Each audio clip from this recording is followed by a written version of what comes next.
جب حضرت آدم علیہ السلام چلے گئے تو یہاں دونوں بھائیوں نے صدقہ کیا۔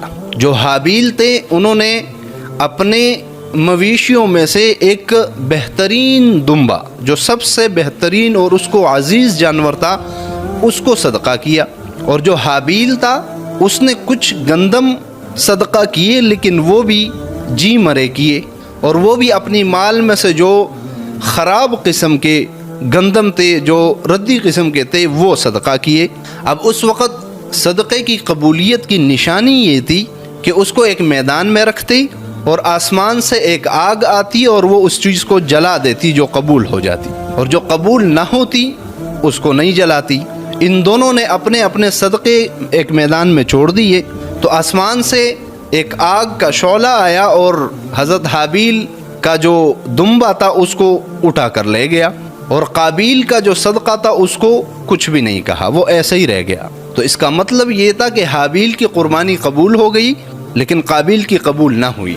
اب یاد رکھیں، یہ جو قتل کیا ہے قابیل نے حابیل کا، یہ عورت کی وجہ سے نہیں کیا، یہ اس ضد کی وجہ سے کیا ہے جو یہاں پر صدقے کی قبولیت کا مسئلہ ہے۔ اب یہاں پر قابیل کہنے لگا کہ میرا صدقہ کیوں قبول نہیں ہوا؟ حابیل نے اس کو کہا کہ اللہ اس کا صدقہ قبول کرتا ہے جو اللہ سے ڈرتا ہے۔ حالانکہ جسمانی لحاظ سے حابیل قابیل سے زیادہ قوی تھا اور طاقتور تھا۔ جو بڑا بھائی قابیل تھا وہ اتنا طاقتور نہیں تھا، جسمانی لحاظ سے اتنا مضبوط نہیں تھا جتنا حابیل تھا، لیکن وہ اللہ سے بہت ڈرتا تھا۔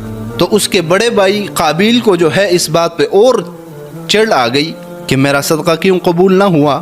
اتنے میں حضرت آدم علیہ السلام واپس تشریف لائے، ان کے سامنے جب بات کا تذکرہ کیا تو وہاں پر بھی قابیل یہ کہنے لگا حضرت آدم علیہ السلام کو کہ حابیل کا صدقہ اس لیے قبول ہوا ہے کیونکہ آپ نے اس کے لیے دعا کی تھی، اور میرے لیے دعا نہیں کی تھی تو اس وجہ سے قبول نہیں ہوا۔ یعنی یہاں پر وہ 2-3 چیزوں کا شکار ہوا قابیل، سب سے پہلے تکبر کا، اور دوسری چیز حسد کا۔ تو اسی حسد میں آ کر اس نے حابیل کو دھمکی دی کہ میں تجھے قتل کر دوں گا۔ حابیل نے کہا کہ اللہ سے ڈرو، یہ بہت بڑا گناہ ہے، بہت بڑا جرم ہے، اس جرم کے مرتکب نہ بنو۔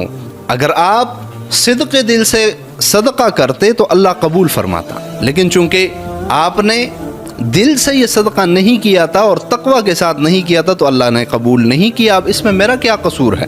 لیکن قابیل اپنی ضد پر اڑا رہا۔